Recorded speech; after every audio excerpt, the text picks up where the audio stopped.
જો આવું કંઈક ઈજરામણું આવે છે। હેલો યુટ્યુબ ફેમિલી, કેમ છો બધા? મજામાં છો? મજામાં જ રહેવાનું હોય, હું પણ મજામાં છું। તો બધાની મજામાં હોય છે એવી આશા રાખું છું। અને આજ છે અમાસ।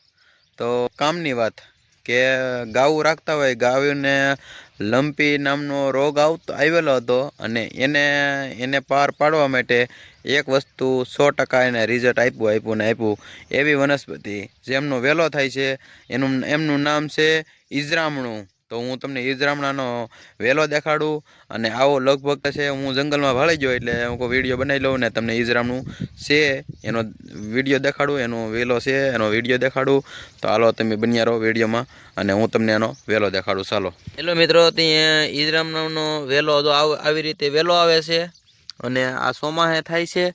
અને ઈજરામણા અત્યારે તો સુકાઈ ગયેલા છે, લીલું હોય તો ગોતું। આમાં બિયારણ માટે જોતું હોય તો મને કોન્ટેક કરજો। આ બિયારણ માટે આલે એવા છે અત્યારે ને આ જો પડ્યા તો છે પણ આ તો લીલા જેવું જ છે। આવું કંઈક ઈજરામણું આવે। આની એક છે જો કાંટામાં છે, કાંટામાં કાઢી દો જરૂર અહીંયા। જો આવું કંઈક ઈજરામણું આવે છે। અને કોઈ આ તમે શું નામે કહો છો મને કહેજો। આવો કંઈક વેલો આવે છે, તેમના પાંદડા પણ આવા આવે છે। જો આ એનો એલો વેલો છે અને આ ઈજરામણું। આ લંપીમાં બેસ્ટમાં બેસ્ટ।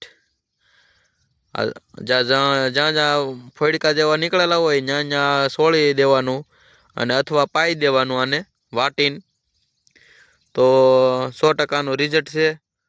જો કે મેં આનો ઉપયોગ પણ કરેલો છે। અને શું કહેવાય, લંપી તો તમને ખબર છે, ગાયું રાખતા હોય ને ખબર હોય લંપી એટલે બહુ બીમારી, બહુ અઘરી બીમારી છે। આખા શરીરમાં ફોડકા થઈ જાય। તો આ દેશી ઓહળિયા તરીકે ઈજરામણું કહેવાય છે। તો હું તમને કંઈક હજી નવું દેખાડું। હાલો તો તમને નવું દેખાડું ને આનું નામ છે ઈજરામણું। અને તમારે કયા નામે બોલાવે છે બધાય, કયા નામે ઓળખે છે આને, તે મને કમેન્ટ કરીને જરૂર કહેજો। અને આવા નવા વિડીયો મને જોવા માટે મને સબસ્ક્રાઈબ કરી દેજો। અને કામના વિડીયો નાખું છું બધાય, કે નથી ફરવાના નાખતો, હું સ્પેશિયલ કામના જ વિડીયો નાખું છું। એટલે થોડોક સપોર્ટ કરજો। અને આવો કંઈક વેલો હોય છે। હજી ફૂરડા પણ આવી ગયેલા છે જો, અને ફૂરડા પણ પાછા આવી જાય છે ને આવા ફૂરડા નીકળતા આવે છે। અને નવા થાય ત્યાં એનો વિડીયો પાછો નાખી દે। આ સોમાહે બહુ ઝાઝા હોય આમાં।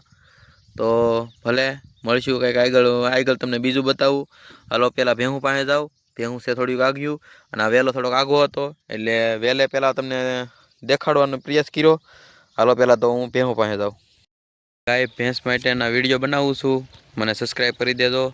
અને આ મારો વિડીયો કેવો લાગે જરાક કમેન્ટ કરીને જરૂર જણાવજો। તો મિત્રો, આ ઈજરામણું છે તેને આપણે વાટીને અથવા તમે પાણી જોડે વાટીને પાઈ ગયો તોય ચાલે, અને વાટીને લીમડાના પાંદડા હારે થોડાક મિક્સ કરીને અને સામઠા હોય એના સોંપડી દેવાથી આ લંપી નામનો વાયરસ વયો જાય છે, સારું થઈ જાય છે ગાઉને ને ભેહુંને। જેને પણ થયો હોય ને ગાઉ ભેહુંને વધારે કરીને લાગે, ગાઉ ભેહુંનો રોગ છે લંપી, અને વધારે કરીને તો આ ઈજરામણું 100% રિઝલ્ટ આપે છે। અને આવા જ વિડીયો જોવા માટે મને સબસ્ક્રાઈબ કરી દેજો। તમારો ભાઈ હજી નવો યુટ્યુબર છે, એટલે કે વ્લોગ બનાવું છું નાના, તો થોડોક સપોર્ટ કરજો। સપોર્ટની જરૂર છે, સબસ્ક્રાઈબની જરૂર છે, જેથી કરીને હું થોડોક વધારે લોકોને બતાવી શકું। તો બધાને જય માતાજી, હર હર મહાદેવ, આવજો।